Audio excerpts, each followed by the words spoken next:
সকালে সূর্য উঠছে, পাখিরা ডাকছে, বাগান ভরা ফুল ও প্রজাপতি। ন্যারেশন। একটা সুন্দর সকালে বিড়াল মিনু খেলছিল বাগানে। ওর মন ছিল দারুণ ভালো। মিনু লাফাচ্ছে, হঠাৎ ঝোপের পাশে থেমে যায়।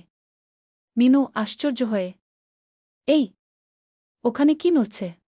ঝোপের মাঝে ছোট্ট সাদা খরগোশ কাঁপছে। মিনু, তুমি কে? মিনু ও টুকটুক পাশে পাশে হাঁটছে। মিনু হাসি মুখে, চিন্তা করো না, আমি তোমার বন্ধু হব। চল, আমরা তোমার বাড়ি খুঁজি। তারা গাছ, পাখি আর কচ্ছপকে জিজ্ঞেস করে। কচ্ছপ, খরগোশদের গর্ত তো নদীর ধারে থাকে। তারা নদীর ধারে ছোটে একটা গর্ত দেখে। টুকটুক খুশি হয়ে, এই তো আমার বাড়ি। ধন্যবাদ মিনু। টুকটুক ঢুকতে যায়, আবার ফিরে তাকায়। টুকটুক, তুমি আমার সেরা বন্ধু। কাল এসো, আমরা খেলব। মিনু হেসে, অবশ্যই, বন্ধুরা তো একসাথেই থাকে।